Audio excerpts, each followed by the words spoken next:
Hello, everyone, and welcome to today's edition of the 3D Regulatory Genome. It's my great pleasure to welcome Anders Hansen today as our speaker. One of the great privileges of hosting this series is I get to invite people and meet people whose work I've admired for a long time, but I've never actually met, and Anders certainly ticks that box. So it's a real pleasure to have him here.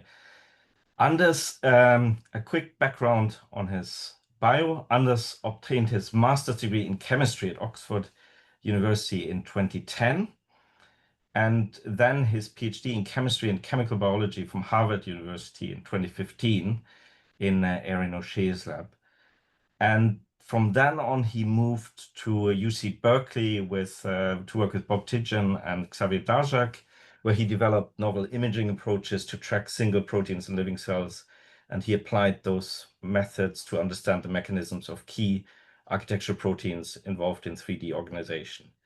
And that was a hugely successful postdoc. So based on this, Anders then started his independent lab at the MIT in 2020, where he's currently an associate professor of biological engineering and continues to develop super resolution and single cell imaging methods to track chromatin looping, transcription, and protein dynamics in living cells. Yeah, Anders has received, I won't read those out, but take my word for it, it's an impressive list of awards, certainly for someone who's only started his independent lab 5 years ago. And yeah, with that, a few housekeeping issues that I always forget. This talk will be recorded, but we won't record the discussion session. And if you could please put your questions in the Q&A box at the end, and I'll read them out. And with that, I'll hand over to Anders. I very much look forward to your talk.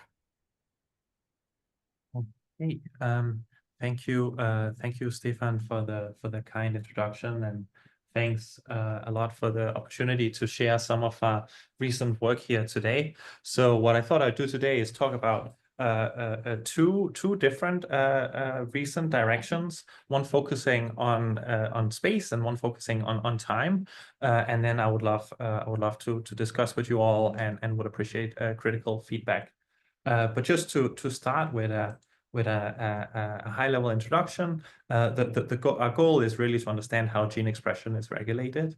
And while in organisms like yeast, expression regulation happens more or less exclusively at the level of a promoter, in humans and mammals, many genes are controlled by enhancers that can be very far away from the genes that they control. And because the genome is rich in genes and rich in enhancers, the key question we're trying to understand is therefore, how does the cell make sure that the right enhancer loops to and activates the right gene? In the case of this particular enhancer, how does it know whether it's going to activate gene number 1 or gene number 2? That's really the core question we're trying to understand. Just to give an example of why this is also relevant to disease, c-Myc is an oncogene that's overexpressed in more than half of all cancers.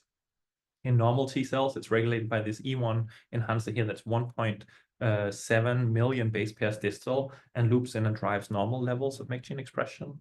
And then in certain T cell cancers, for reasons that are not well understood, this other enhancer here that's 2.1 million base pairs distal takes over, loops in, and drives oncogenic levels of MYC gene expression. So a little simplified, the difference between a normal T cell and a type of leukemia is whether your MYC gene is regulated by this enhancer or that enhancer here. And so what the approach we've taken is to try to write down mechanistic models based on the literature and what other people have been proposed that can explain some of the selectivity, and then try to develop high-resolution methods to really understand these mechanisms in detail, try to understand how much selectivity they can contribute. One model and mechanism that I won't discuss today, but I will just mention briefly here, is a 3D genome folding model where the architectural proteins CDCF and cohesin, shown here in red and blue, fold the genome into loop domains. And these loop domains are also called TADs. And what they do is that they insulate across boundaries, so this enhancer cannot activate this gene, and they promote interactions inside the same domain, so this enhancer can interact with and activate this gene. And this is an important mechanism, and there's very clear genetics examples where loss of a CDCF boundary causes overexpression and disease and so forth.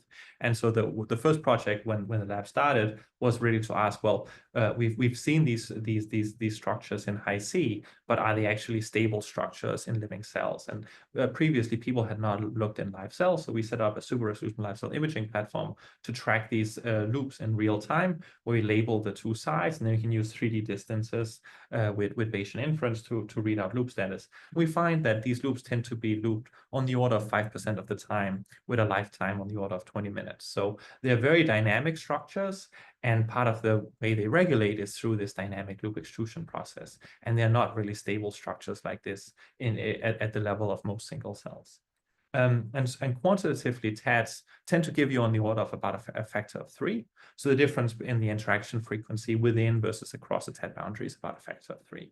Factors of 3 are very important, but not sufficient to explain all aspects of enhancer promoter selectivity. So recently, we've also gotten very interested in these models of enhancer promoter biochemical compatibility, where suppose you have blue enhancers that only activate blue genes and orange enhancers that only activate orange genes. That, of course, could explain a lot of the selectivity.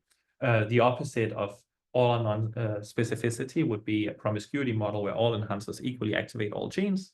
And then whenever you draw two extreme models, there's also lots of room in the middle. So this is a question we've gotten very interested in recently, and I'll spend the first half of today's talk talking about this. So I titled the talk Spatiotemporal Mechanisms. So the first half will be about space. So what are the looping mechanisms, the spatial mechanisms of enhancer promoter interactions? And then the second part will be about time. How long does it take two pieces of DNA to find each other? So we'll start with part 1, space. What are the spatial mechanisms of enhancer promoter interactions? So coming back to these two extreme mechanisms, are there to what extent are there blue enhancers that activate blue and only blue genes, and to what extent is there promiscuity? And this, I think, is an important question, because the genome is crowded, right? If you just count the number of genes and enhancers that have been estimated to be there, and you exclude these like heterochromatic regions where you have long stretches without genes, it's pretty normal for a megabase to contain on the order of 10 genes and 100 enhancers. So the number of combinatorial possibilities are really enormous. And people have been looking at these biochemical compatibility mechanisms for a long time. The first paper I could find is from 1994. I may well have missed earlier papers as well. And I think especially in Drosophila, there really is a lot of evidence for strong biochemical compatibility. In mammalian systems, it's a little bit less clear, and recent massively parallel reporter assays where people put an enhancer and a gene on a plasmid and measure how much they activate each other have kind of come to different conclusions. Some saying there's significant compatibility, some saying there's not. Everything can activate everything. And one limitation there, of course, is that the input is sequence and the output is expression. So we wanted to break this down into some of the key mechanisms. And I think at a high level, at a simplified level, we can break down long-range gene regulation into two key steps. First, the enhancer has to get close enough to the gene. This is typically called looping, right? The enhancer has to get close enough to the gene to activate it. And second, there has to be some sort of information transfer. And at the level of step 2, you could imagine, for example, let's say for a particular promoter, chromatin remodeling is rate limiting, or PIC formation is rate limiting, or pause release is rate limiting. So you could imagine that there are many different possible rate limiting steps in transcriptional initiation, and only if the enhancer provides whatever the promoter needs is there a match, and does the enhancer activate the promoter. So step 2 is likely to be important. But for practical purposes, we decided to start with step number 1. So I'll not discuss step 2 today, not because it's not important, just because we have to do one thing at a time. So I'd like to focus this first half on to what extent is there selectivity at the level of enhancer promoter looping. And so how do we measure enhancer promoter looping? And of course, high C is the gold standard method in the field. So much of what we've learned the last decade or two has really come from high C. You take cells, you cross-link DNA, you cut with a restriction enzyme, you ligate back together, you sequence across the ligation junction, and you see that green and orange were together. And high C generates these contact maps that look a little bit like this. where the history of the Hi-C field has to a large extent been that whenever you sequence more deeply, you make a new discovery. So the first Hi-C paper in 2009 had 8 million contacts. It discovered these AB compartments where active chromatin associates with active chromatin and vice versa. A few years later, they reached 450 million contacts. Now you can see the squares along the diagonal, the triangles along the diagonal, the domains, the tabs. And then a few years later, they reached 5 billion contacts. And now you can see the loops. And so the loops I'll focus on today, they look like dots. And so if you have the 1D genome here, a dot means that this segment here was looped with this segment over here. And what you can also see, if you look at the high resolution map and the same region, the low resolution map, having high depth is really important because you can't see anything without high depth. But even so, even so, there are two key challenges with Hi-C. The first is that even with 5 billion contacts, the enhanced promoter interactions are largely invisible, and also that even with 5 billion contacts, they do remain quite noisy. And so what we wanted to do was to say, okay, can we capture genome structure at very high resolution in order to exhaustively map interactions between enhancers and promoters, and use this to gain insight into the nature and the biophysical mechanisms of enhancer promoter interactions, and then hopefully begin to generalize this across the whole genome. So just starting with the first part here, how do we capture genome structure at high resolution?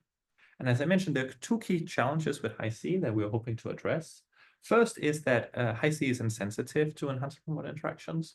And just to illustrate this, this is the Hi-C map from the Bonev 2017 paper, which is an amazing paper and is the gold standard Hi-C map in mouse embryonic stem cells. It's an amazing data set.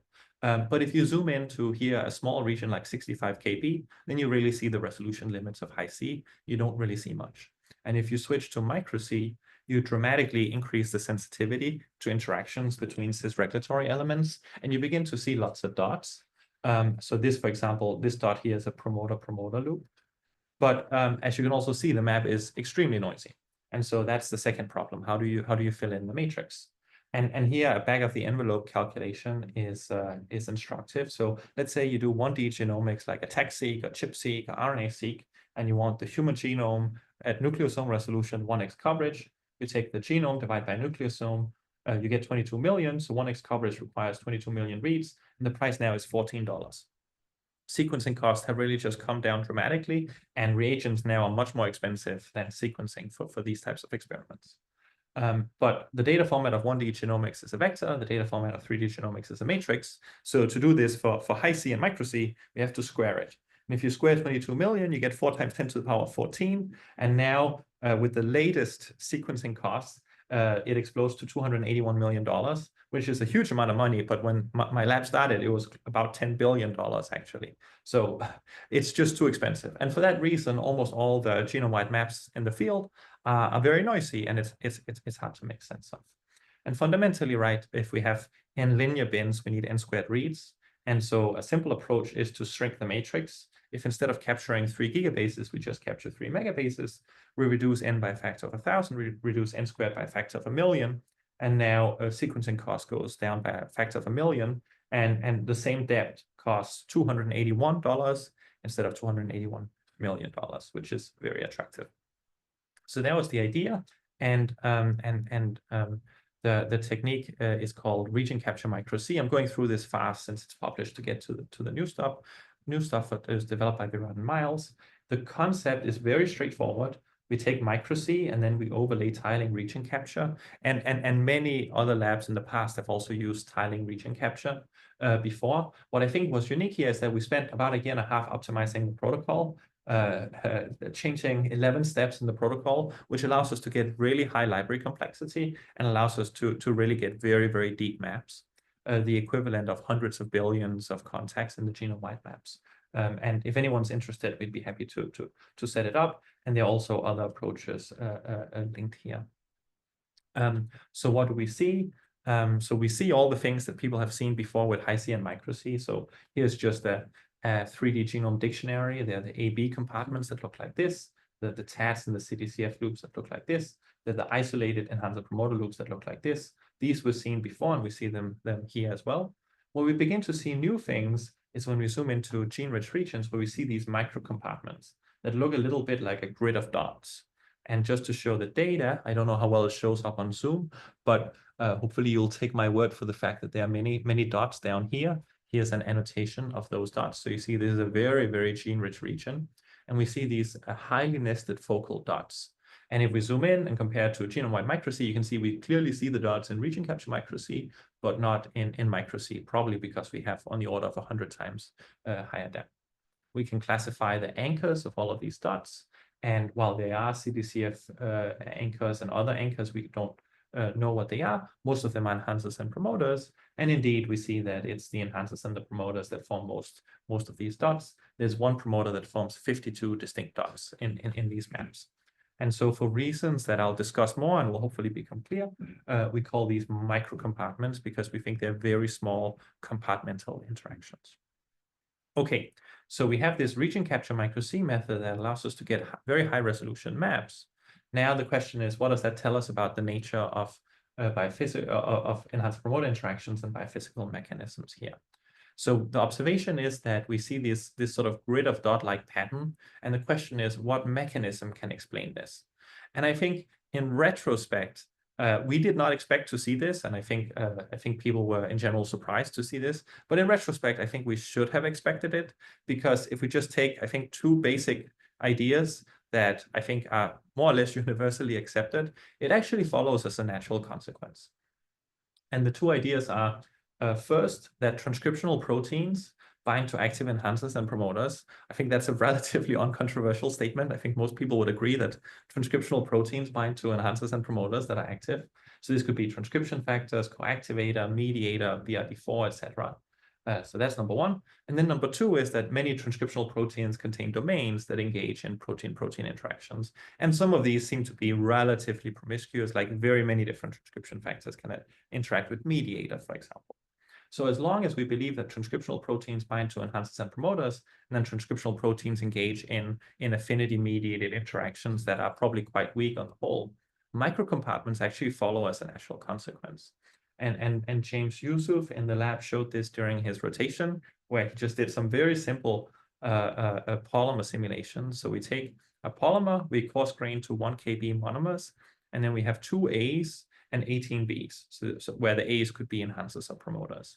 And then the B's don't do anything, but the A's have weak affinity for each other. So there's just one parameter here in the simulation, which is how strong is the affinity.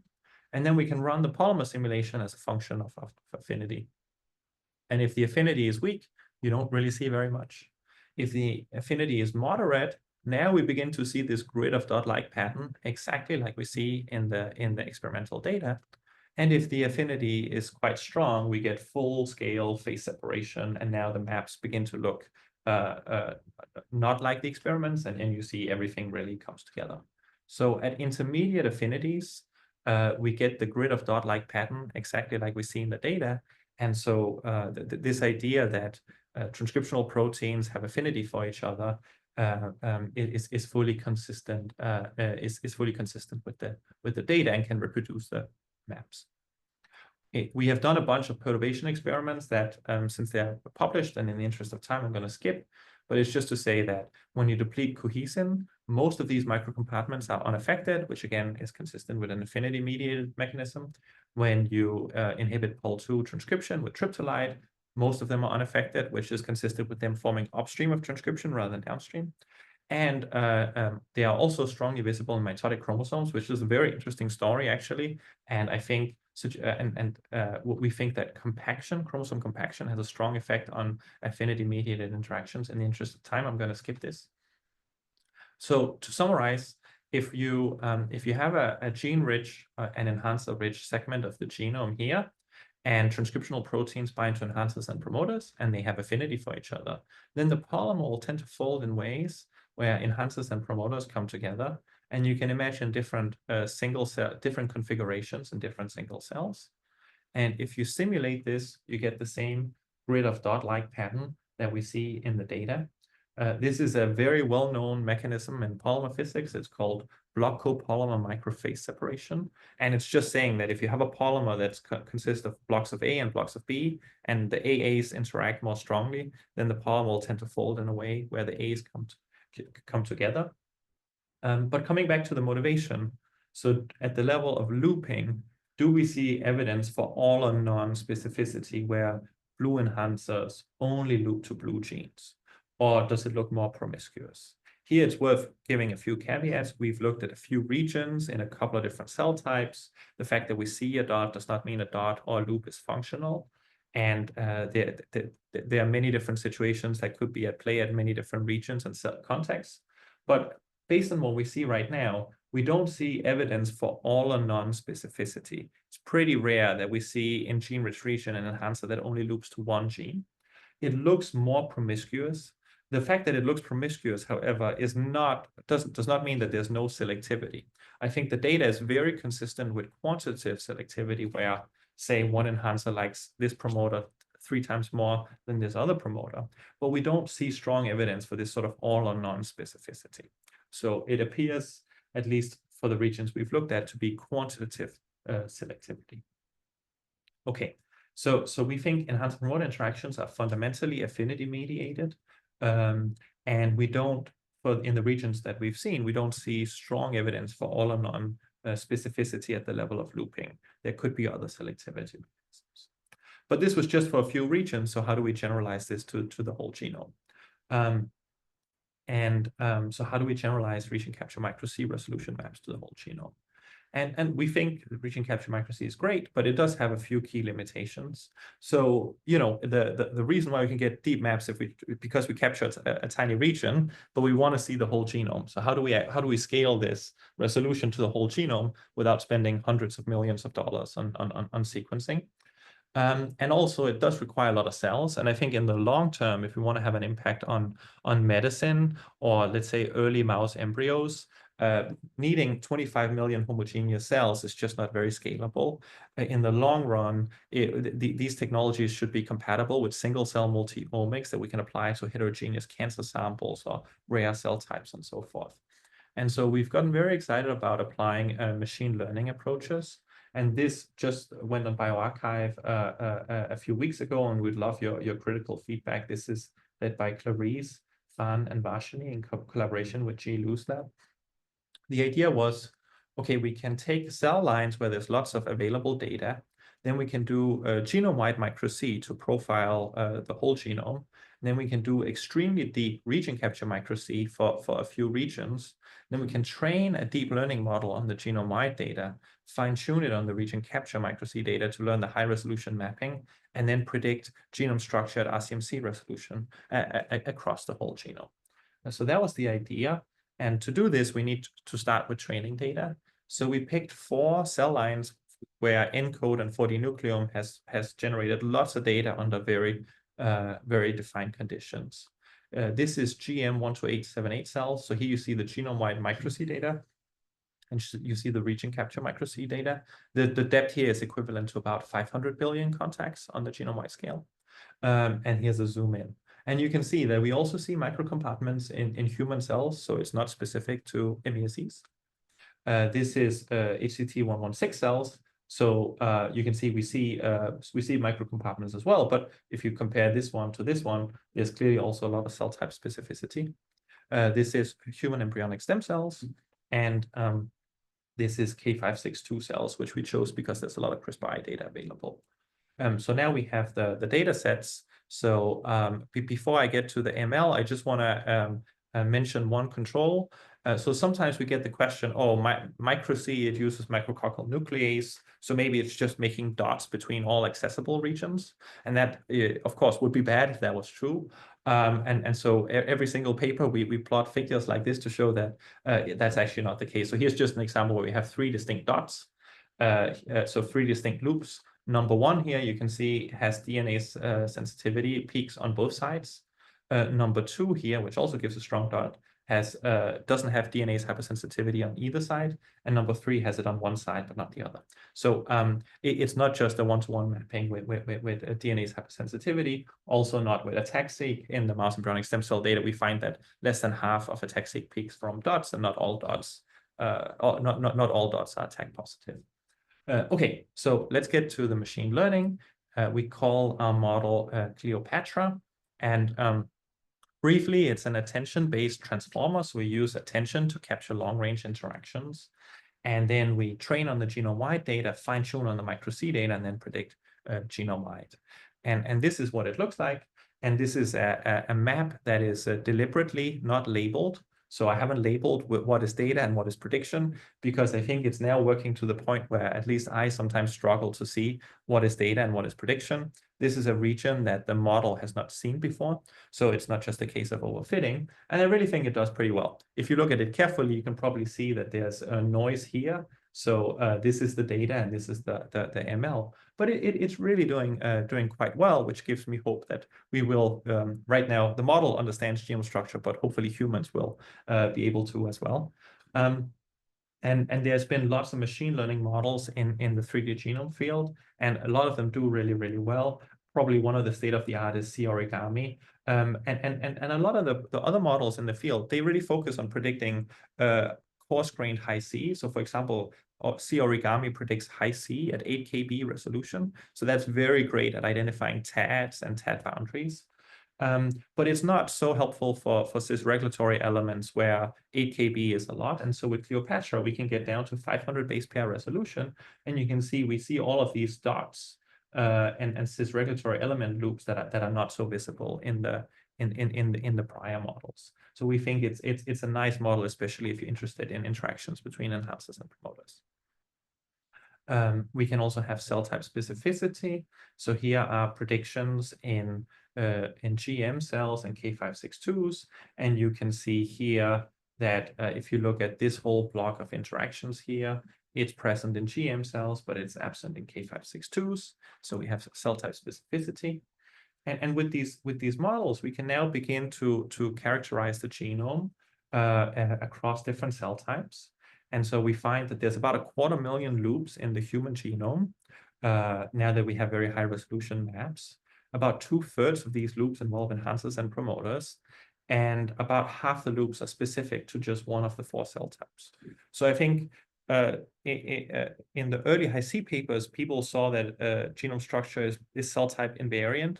And I think that might be, for the most part, true at the very large scale. But at the fine scale of interactions between enhancers and promoters, it does appear to be quite cell type specific, at least in these 4 cell types. We can ask basic questions like, do enhancers generally loop to and activate the closest gene? This is an important question. I just want to take an aside to motivate why I think this is important. So one of the strongest genetic variants for obesity is this T to C variant inside the FTO gene. If you have 2 Cs instead of 2 Ts, you actually have 70% increased risk of obesity. So this is a really, really, really strong genetic variant. Most genetic variants are much weaker than this. And because obesity is a big problem, lots of people, including lots of pharmaceutical companies, have spent a lot of money trying to understand what the FTO gene does, what the protein it encodes does. And you see all the genetic variants are inside the intron. But unfortunately, this turned out to be a red herring, because this is actually an intronic enhancer that loops to the IRX3 and IRX5 gene. And so FTO does not appear to be obesity relevant. It's really these IRX3 and IRX5 genes. The IRX5 gene is 1.2 million base pairs distal. And I think this really emphasizes why we need 3D genome structure, right? Because no reasonable person would have predicted that this variant regulates IRX5. It's only when we do looping measurements that we can really see this particular loop. And this is work by Melina Klauschnitzer. So I just wanted to say that Vashini in the lab, she's working with Melina Klauschnitzer and Vijay Sankaran's lab to try to apply this approach to obesity and blood disease to help decode the genetic basis for these diseases and connect variants to target genes.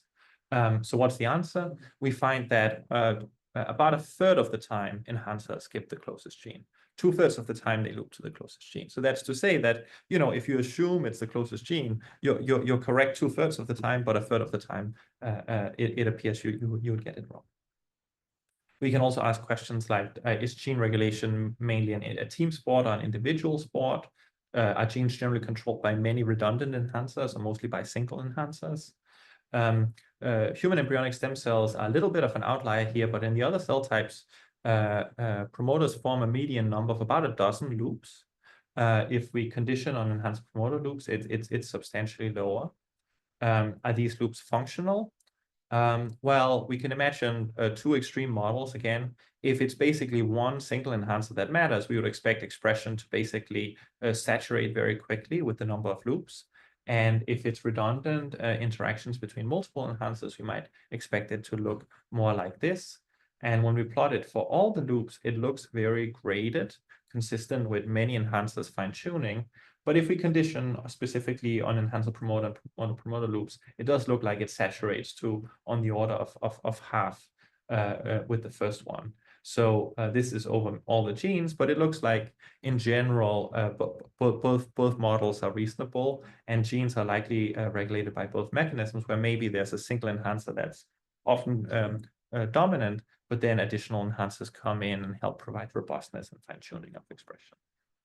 Okay, so to summarize the first half here, what are the spatial mechanisms of enhancer promoter interactions? We were interested in understanding if there's evidence of all or none specificity, or if the selectivity at the level of looping is more quantitative. It's worth keeping in mind that there are multiple steps in long-range gene regulation, and step number 2 here is also likely to be quite important. But at least in the systems we've looked at, it looks like selectivity at the level of looping here is significant, but it's quantitative, maybe a factors of 2, 3, 4, 5, but it's not all or none, where an enhancer, if an enhancer is near a gene, it's likely to interact with it at least weakly. Okay, so that was part number 1, space. Now I would like to switch from genomics and looping and machine learning to biophysics and time and microscopy, and try to ask a very basic, I would argue, foundational question, which is how long does it take 2 pieces of DNA to find each other in the nucleus? And this is recent work from Matteo, Dominic, Simon, and Jessica. We just put it on bioRxiv a couple of weeks ago, and we'd really appreciate your critical feedback here. So how long does it take 2 pieces of DNA to find each other? So what I'd like to do here is to argue that this is an important question, and then I would like to say that it's easy to do. And then I would like to contradict myself and say that it's very difficult to measure. And then I'd like to tell you how we did it, what we found, and what we think some of the functional consequences of this might be. Okay, so why do chromatin dynamics matter? And that's because any process in the nucleus that requires 2 pieces of DNA to find each other, the time scale and efficiency of that will be controlled by chromatin dynamics. So for example, double-strand break, that it's thought that on average, every cell in our body has 1 double-strand break every day. And in G1 cells and in post-mitotic cells, you don't have HR. And so the 2 double-strand break ends have to find each other by diffusion in order for non-homologous end joining to ligate them back together. And so how quickly that happens will be controlled by chromatin dynamics, how quickly chromatin moves. Same for somatic recombination. Very often, pieces of DNA have to relocate to subnuclear structures like nuclear speckles, lamina, and so forth. So the timescale of this will also be controlled by chromatin dynamics. And of course, enhancer promoter interactions. If an enhancer and a promoter find each other by diffusion, the timescale of that will be controlled by chromatin dynamics. There are other mechanisms. The most notable mechanism is loop extrusion. And I think it's pretty well established now that CDCF and cohesin form these structural loops through the loop extrusion mechanism. And many people have independently shown that if you get rid of CDCF and cohesin, the structural loops really do go away. But for the cis regulatory element loops, like enhancers and promoters, it appears that loop extrusion is not always as important. So here is a map from mouse embryonic stem cells where you have microcompartments with cohesin, but also without cohesin. For example, if you see this CDCF cohesin loop here, it's completely lost when you deplete cohesin. But a lot of the EP and PP loops are retained. Some of them get weaker, some of them get a little bit stronger, but they're retained. And that's really consistent with loop extrusion playing a role in modulating many of them, but probably not being required to form most of them. And also suggests that the mechanism by which they find each other is through diffusion. And then chromatin dynamics will also control how long it takes in Hansen promoter to find each other. Okay, so how do we measure chromatin dynamics? You can do single molecule tracking where you fluorescently label a histone protein, and then you just track it over time. One of the pioneers in this area is Kazuhiro Mishima, who have done a lot of studies on this. Here's just a movie from one of their recent papers where they look at Pol2. And so this is a cell with Pol2, and this is a cell without Pol2. And what I think you can see without doing any analysis is that here histones move slowly, and here histones move quickly. So transcription slows down chromatin dynamics, and loss of Pol2 speeds up chromatin dynamics. And this is an example where it's so obvious that actually you don't need to do any analysis. You can just look at it and see chromatin moves faster without transcription. But it is also worth doing the analysis. So how do we analyze chromatin dynamics? We can do particle tracking where we track a single molecule here over time. So here we're recording the X position as a function of time. We can plot this as a trajectory, so then we get something that looks like this. And then for every displacement or every delta t, so here's 1 delta t, we can then ask how far did it move? Since we don't like negative numbers, we take the squared displacement instead of the raw displacement. And then we can go through the whole trajectory for all the 1 delta t's, and then we can calculate the mean squared displacement, which is how far did it move across 1 delta t. And then we can repeat this for 2 delta t's, 3 delta t's, 4 delta t's, and then we can plot MSDs on one axis and time on the other axis. And so then this will typically look like this, where we have MSDs on one axis and time on the other axis. So what do we expect? We expect the MSD to be proportional to time to some exponent. And if you're proportional to a variable to an exponent, this type of function is called a power law.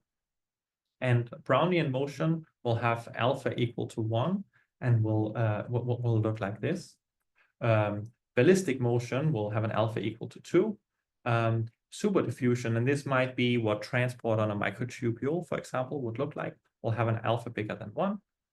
White noise, we see no movement, alpha is equal to 0. But what's relevant to chromosomes is alpha between 0 and 1. This is called subdiffusion, where you have a bias towards going back to where you came from, and the degree of subdiffusion will depend on alpha. And to give you an intuitive feel for this, here's a simulation where in green, we're just showing Brownian motion with alpha equal to 2. In red, we're showing moderate subdiffusion, and in blue, we're showing strong subdiffusion. And it's not necessarily that one is fast and one is slow. It's rather that it's a trade-off between local and global exploration. So if you're green, you're very likely to miss a target that's nearby, but you're much more likely to find a target that's far away. On the other hand, if you're blue, you find nearby targets very, very quickly, but it's extremely unlikely that you find something that's far away. So it's not that one is fast and one is slow. It's just that one has a bias towards things that are nearby, and one has a bias towards things that are far away at the relative scale. And to illustrate this, and just to motivate how important this is, here is a question. Suppose we have 2 pieces of DNA that are currently 50 nanometers apart, and we move them 500 nanometers apart. So if we increase the distance between 2 things by a factor of 10, it will take longer for them to find each other when they're further apart. But how much longer? And I'll just going to pause here for 5-10 seconds. So I would like to, hopefully everyone can think about how much longer does it take 2 things to find each other if they're 10 times further apart.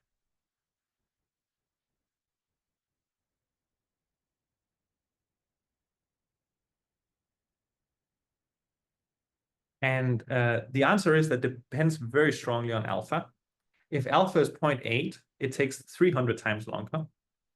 If alpha is 0.2, it takes 10 billion times longer. And so I really think, so I'm trying to use this example to motivate how important knowing alpha is for our chromosomes, right? Because A factor of 300 is just a very, very different number than a factor of 10 billion. And so knowing whether if we move our enhancers and promoters 10 times further apart, we would expect the time that it takes for them to find each other to increase by a factor of 300 or by a factor of 10 billion, I think is really important. So the motivation for understanding chromatin dynamics is basically that the number 300 is very different than the number 10 billion. Okay, so how do we do it? So first, I'd like to argue that it's easy. And it actually turns out that all the math was worked out 120 years ago in this 1905 paper by Albert Einstein, where he goes through the math of Brownian motion. If you haven't read this paper, it's actually very readable. It's very straightforward. And he just goes through very simple derivations and derives these mean squared displacement equations. It's a nice paper to read if you haven't seen it. So the math was worked out 120 years ago, and the technology was worked out 111 years ago. So Carl Ivar Nordlund in 1914 did the first particle tracking experiment.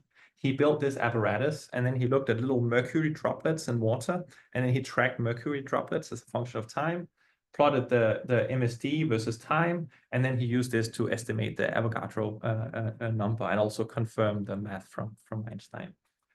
So the technology has been around for more than a century.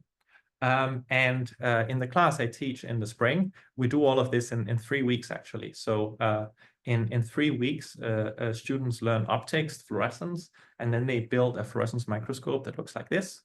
Then they do experiments. So they put these fluorescent beads into cells, and then they do particle tracking on the microscope they've built, write code to analyze the data. And then they do MSD analysis plus minus an actin inhibitor and write code to do this. So this takes about 3 weeks, and then we move on to other things. So it's pretty well established at this point. Okay, so that was the argument that it's easy. Now I want to contradict myself and argue that it's extremely difficult. So why is it difficult? Well, it's not difficult to do, but it's difficult to get enough statistical support. And there's this wonderful paper from Stumpf and Porter from 2012 on power laws that says here, most reported power laws lack statistical support and mechanistic backing. Just going to read the first 2 sentences. As a rule of thumb, a candidate power law should exhibit an approximately linear relationship on a log-log plot over at least 2 orders of magnitude in both the x and y axes. This criterion rules out many data sets, including just about all biological networks. Examination of the statistical support for numerous reported power laws has revealed that the overwhelming majority of them fail statistical testing, sometimes rather epically. It's a very fun 2-page paper to read.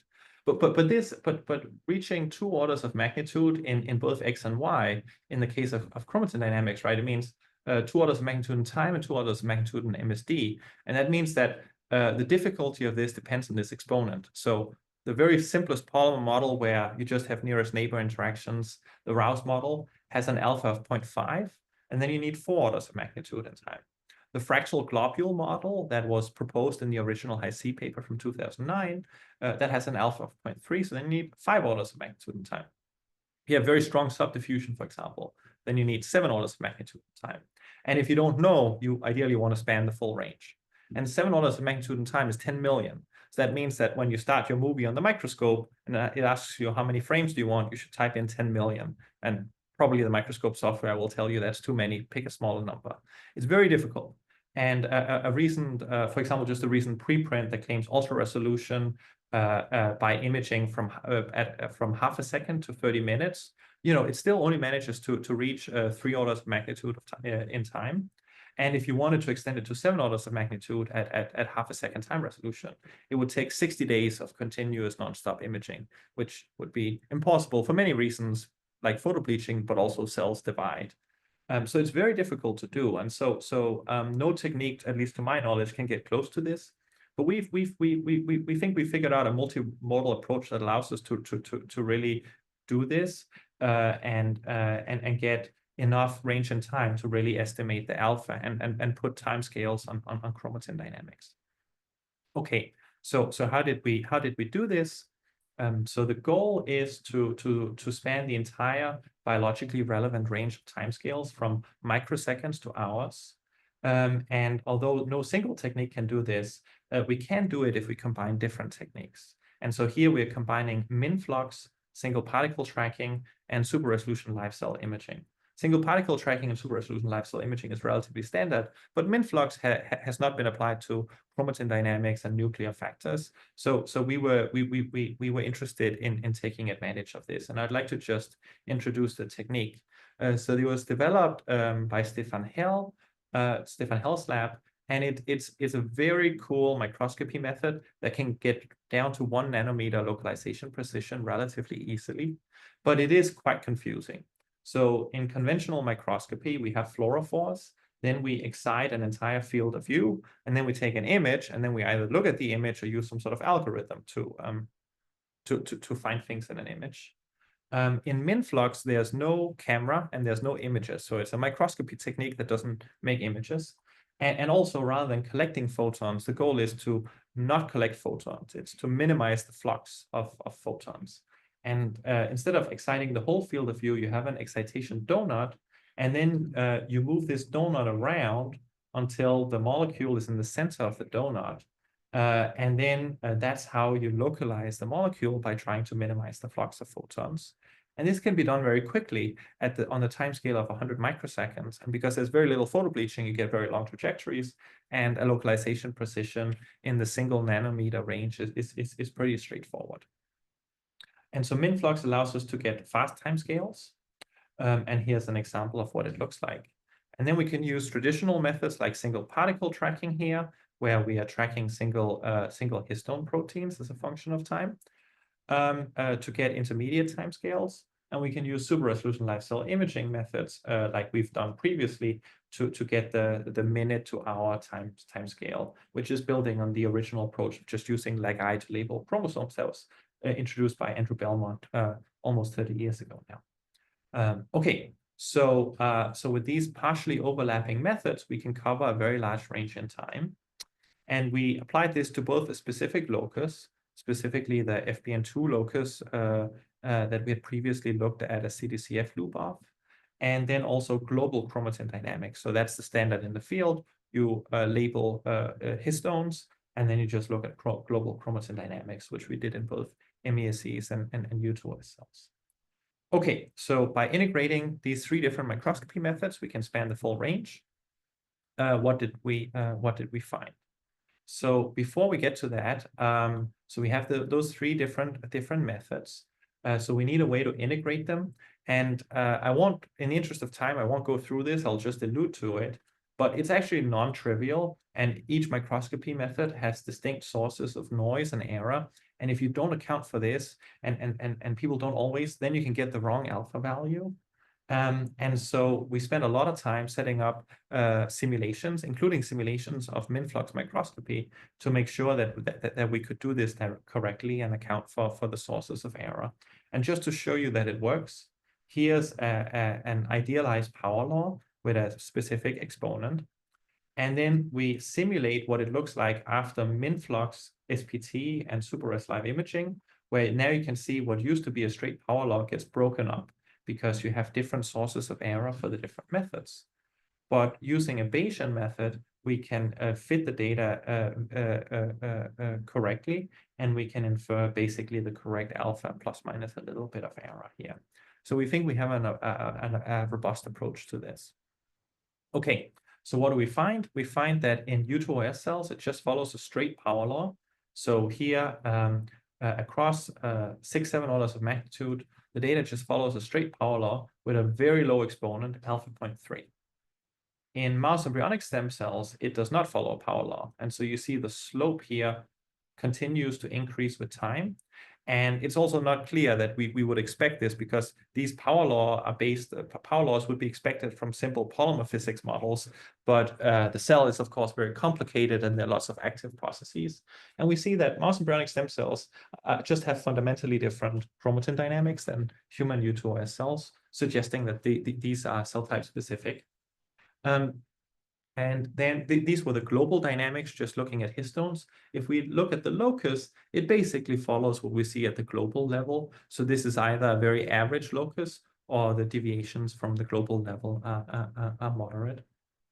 How do various processes affect these dynamics? Well, we find that if we inhibit transcription, chromatin dynamics increases, consistent with previous work.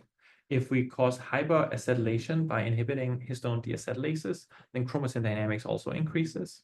If we inhibit topoisomerase 2, chromatin dynamics slow down. But none of them fundamentally change alpha, the qualitative dynamics. They just change the relative mobility. So they speed things up or slow things down without changing the qualitative dynamics. Loop extrusion, on the other hand, has a more drastic effect. So we can degrade cohesin to get rid of loop extrusion. And at short timescales, we don't see an effect. And again, you wouldn't expect loop extrusion to affect things at the microsecond timescale. But at the timescale of minutes to hours, we see a dramatic increase in chromatin dynamics. And we also see that the slope now changes. And this also makes sense because you know, the loops formed by cohesin will constrain the chromatin dynamics.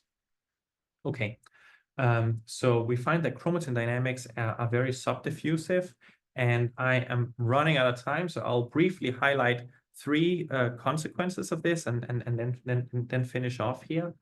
So what are some functional consequences of highly subdiffusive chromatin dynamics? I think it's very relevant to enhancer-promoter interactions. And I think simplified, we can think of enhancer-promoter interactions as basically involving two things. You want to avoid non-cognate interactions, and you want to promote cognate interactions. And we as a field, and including me in this presentation, will set things up by drawing a linear line here with two genes and an enhancer and ask, how does the enhancer pick between the two genes? But it is more complicated because there's often 10 genes and 100 enhancers in a megabase. But even that is the one-dimensional view of the genome. If we just take the known volume of the nucleus and number of genes and enhancers and calculate it as a density, it's very common for a cubic micrometer will typically contain on the order of 400 genes and almost 10,000 enhancers. And so coming back to this, if chromatin dynamics had not been highly subdiffusive, if it had looked like the green or the red one, then a promoter sitting at the center here will easily move a micrometer, and it will sample lots of other enhancers and genes on other chromosomes, which are presumably non-cognate, and it would be hard to understand how you avoid aberrant interactions. But if promoters are more like the blue one, which is what we see, then you really stay in your local neighborhood, and you very efficiently find presumably cognate enhancers on the same chromosome, but you don't do these big excursions. So we think that subdiffusion really helped explain some of the selectivity. There's also the question of how do you promote correct interactions? And one consequence of subdiffusion is that finding things nearby is very fast, and finding things far away is almost impossible. And this also means that if you have a gene-rich region like here, we would expect to see fairly promiscuous interactions, because at short length scales, subdiffusion will ensure that everything interacts with everything. But it also means that you need additional mechanisms for enhancers that are far away. Here are a couple of famous ones, like the sonic hedgehog enhancer and the MYC enhancer in leukemia, which is 1.8 million base pairs away. And indeed, diffusion is not fast enough here, and it relies on CDCF-mediated loop extrusion. And if you knock out the CDCF site, I think expression goes down by 80–90%. And this is consistent with several other pieces of recent work. And then finally, I think subdiffusion may also help reconcile some of these questions of, like, is there contact or action at a distance in enhancer-promoter mechanisms? Enhancers were discovered in 1981. And classically, we thought of this sort of stable contact, stable loop model, where you have a stable loop bringing the enhancer into contact with the promoter. But work from us and others have suggested that loops are short-lived, so you could also imagine dynamic hit-and-run type models. Recently, I think motivated by DNA fish measurements of hundreds of nanometers between enhancers and promoters, people have gotten very interested in action at a distance models, like condensate models or gradient models and so forth. And you can imagine both stable and dynamic versions of this. Focusing here on the space axis, how close do they have to get? A consequence of strong subdiffusion is that this distinction may not be so meaningful, because below a few hundred nanometers, the search is just very efficient. So 170 nanometers takes about 100 milliseconds. 330 nanometers takes 10 seconds. But once you go up to 1300 nanometers, then it takes longer than a cell cycle. And therefore, this distinction, mechanistic distinction between contact and action at a distance may not be meaningful, because if you're separated by 200 nanometers, you're very likely to bump into each other anyway. And so in the interest of time, I'll just go to the acknowledgements here. So the CDCF loop imaging was led by Michele, Hugo, Simon, and Asmita, collaboration with Christoph Segner's lab and Leonid Mini's lab. There's also a concordant paper from Luca Cicchetti's lab. Region capture micro-C was developed by Virat and Miles.